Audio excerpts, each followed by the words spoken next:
In international relations studies, there is a famous saying called geography is destiny.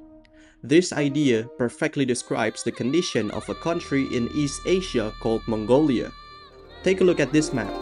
Mongolia is one of the largest landlocked countries in the world, meaning it has no direct access to the sea. Even more difficult, it only shares borders with two giant superpowers that also possess nuclear weapons. The Russia Federation in the north and the People's of Republic of China in the south. Logically, being trapped between these two major powers makes Mongolia's position extremely vulnerable. From dependence on trade and transportation routes, reliance on Russian energy supplies, to economic exports that are heavily dominated by China. For centuries, Mongolia's greatest challenge has been how to remain a sovereign nation, protect its national identity, and avoid becoming just another satellite state or puppet under the influence of Beijing or Moscow. So, how have they managed to survive?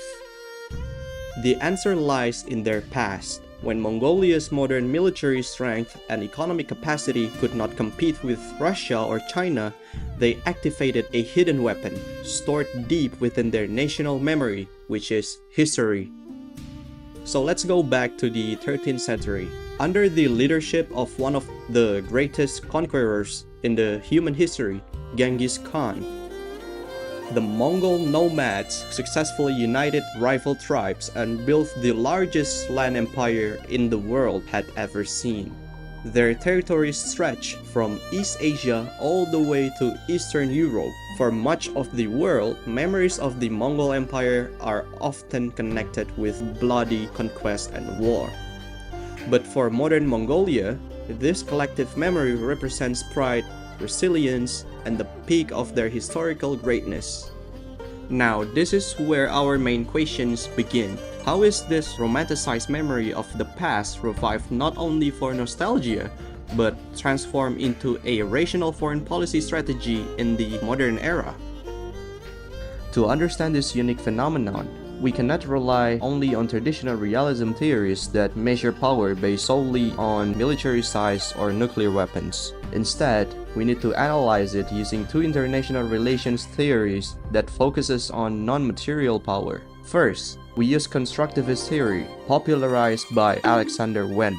Constructivism argues that the international political system is socially constructed.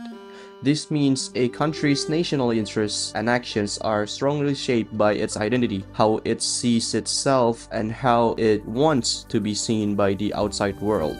Second, we connect this with Joseph Nye's concept of soft power and cultural diplomacy.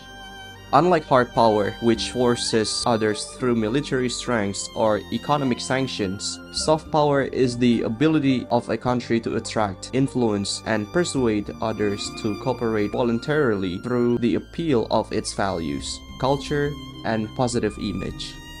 For smaller countries with limited capabilities, the combination of identity, construction, and soft power becomes an extremely important shield for survival. Then, how is the concrete implementation of this strategy in the real world? The Mongolian government systematically reconstructed the memory of past glory into the symbols of their modern country. The first step is affirmation of domestic identity. If you go to Mongolia today, you will find Genghis Khan's face printed honorably on their national currency, the Tugrik, and also on official documents of state passport. Not only that, in the Songjin Boldog area, the government built a 40-meter high altitude monument to Genghis Khan's horse riding statue. This monument is a reminder symbol for local residents as well as a major attraction for foreign tourists. Constructively, all of these symbols have a strong cultural differentiation function. Mongolia wants to draw a firm social and cultural demarcation line, showing the world that they are an independent nation with unique civilization roots, completely separate and distinct from the Russian cultural sphere and Chinese cultural narrative. This cultural identity and soft power attraction is the main foundation of Mongolia's foreign policy success, known as the Third Neighbor Policy. Because it was geographically impossible to add physical neighbors, the Mongols sought aligned neighbors beyond their geographical boundaries to counterbalance the influence of Russia and China. This cultural diplomacy strategy has proven effective in attracting strategic commitments from developed democratic countries.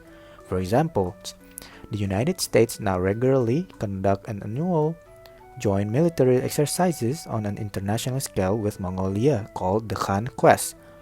On the economic side, Japan and South Korea are present as major partners who provide development aid, mining sector investment, and education scholarship. In fact, they revived the historical image of the Pax Mongolica, an era in which the Mongol Empire was the patron of the global trade stability of silk lines and religious tolerance in the past. This peaceful image is used by modern Mongolia to promote international cooperation. In conclusion, for a small geopolitically squashed country, strengthening cultural and historical identity is not just past romance or national narcissism. It is a very rational, intelligent, and calculating survival strategy in order to maintain the nation's sovereignty.